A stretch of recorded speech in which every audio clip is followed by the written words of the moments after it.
ছবিৰথৰ অন্য এটা ভিডিঅ' লৈ আপোনালোক সকলোকে স্বাগতম জনাইছো। যিসকল ব্যক্তি অসমীয়া চিনেমা ফাল্টু বুলি কয়, অসমীয়া চিনেমাত কোৱালিটি দিব নোৱাৰে বুলি কয়, অসমীয়া চিনেমা বুলি কেৱল অসমীয়া চিনেমা বুলি কিয় টকা খৰচ কৰি চিনেমা ঘৰলৈ যাম বুলি কয়, তেওঁলোকৰ কাৰণে এই চিনেমাখন এটা চৰৰ নিচিনা। আপোনালোকে এই চিনেমাখন চালেই গম পাব যে চিনেমাখনত কি কোৱালিটি দিছে, বা এই মোৰ ভিডিঅ'টো চালেই আপোনালোকৰ এটা আইডিয়া আহি যাব যে মই আপোনালোকক এনেদৰে কিয় কৈছো। কিন্তু এনেকুৱাও নহয় যে চিনেমাখন সকলো দিশৰ পৰাই ভাল হৈছে আৰু ৰাইটাৰ শান্তনু দায়ে সকলো চৰিত্ৰকে নিৰ্দিষ্ট স্ক্ৰীন টাইম দি সময়মতে কেৰেক্টাৰ ডেভেলপমেণ্ট কৰিছে। কেৰেক্টাৰ বুলি কওঁতে চিনেমাখনত দুটা কেমিঅ' ৰোল আছে, তাৰে দুটা কেমিঅ' ৰোলৰ অবিহনে চিনেমাখন একেবাৰে আধৰুৱা। এইটো কোনো স্পইলাৰ নহয়, সেইকাৰণে ক'ব ওলাইছো। তাৰে এটা কেৰেক্টাৰ হৈছে ভগৱান ভোলাৰ মানে ভম্বম ভোলাৰ, আৰু আন এটা ৰোল হৈছে কেৰেক্টাৰ হৈছে ভাৰতৰ প্ৰধানমন্ত্ৰী নৰেন্দ্ৰ মোদীৰ।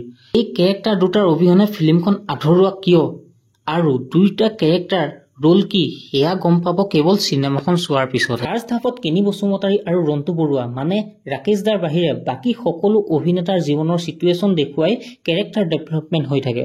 কমল লোচন, বনি দেউৰী, উদ্ভাৱন শইকীয়াই মিলি এটা কিডনেপৰ প্লেনিং কৰে আৰু তাৰ এক্সিকিউশ্যন চলি থাকে। কেনি দা আৰু ৰাকেশ দাৰ কেৰেক্টাৰটোৰ বিষয়ে গোটেই চিনেমাখনতে চলি থাকে, কাৰণ দুইটা কেৰেক্টাৰে বহুত টুইষ্ট এণ্ড টাৰ্মছেৰে ভৰপূৰ হৈ আছে।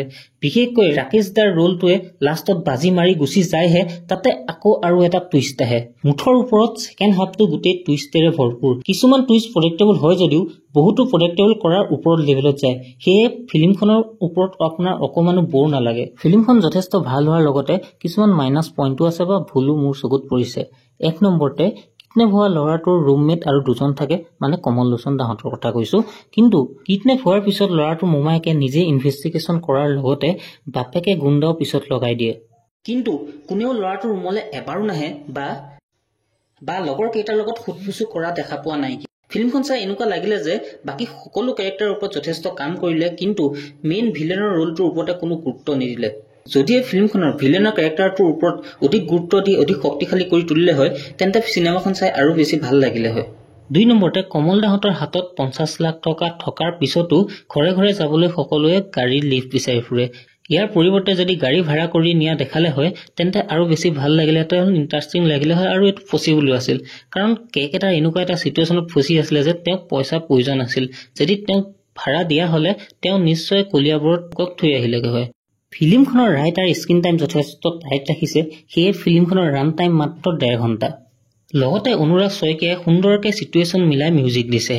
মিউজিকৰ কথা কওঁতে এইটো ক'ব লাগিব যে ফিল্মখনত মাত্ৰ 2টা গান আছে, তাৰে এটা কাহিনীটোৰ একেবাৰে শেষত বাজে আৰু এটা ৰেপ ছং আছে, যোনটো কাহিনীৰ মাজত চলি থাকে। সেয়ে ফিল্মখনত বাধা নাইকিয়া, সুন্দৰকে কাহিনীটো চলি থাকে, সকলোৰে মন কাহিনীটোত বহি থাকে।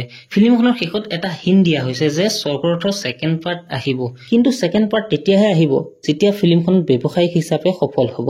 সেয়ে সকলো চিনেমা প্ৰেমী অসমীয়াই চিনেমাখন চাওক, পৰিয়ালৰ সৈতে চাব পৰা এখন চিনেমা। যদি তাত দুটামান চিন আছে, কেকেটাৰ ঘৈণীয়েকৰ লগত এটা ৰোমান্টিক চিন আছে য'ত ঘৈণীয়েকক গোবা মাৰি ধৰে বা ঘৈণীয়েকৰ লগত অকমান ৰোমান্টিক কথা বতৰা পাতে। 2 নম্বৰতে এটা এনেকুৱা চিন আছে য'ত হেলমেটৰ কথা কওঁতে কণ্ডমটো উলিয়ায়, চ' সেইটো এটা চিন হৈ গ'ল। 3 নম্বৰতে এনেকুৱা চিন এটা আছে য'ত জাঙিয়া পিন্ধি গা ধুই থাকে। বাকী বেলেগ একো নাইকিয়া। যদি এইকেইটা চিনত আপোনালোকে কমফৰ্টেবল হয় পৰিয়ালৰ লগত, তেন্তে পৰিয়ালৰ লগত নিশ্চয় এবাৰ গৈ চিনেমাখন চাওক। ধুনীয়াকে কমেডি থকা চিনেমা, সুন্দৰকে উপভোগ কৰিব পাৰিব চিনেমাখন।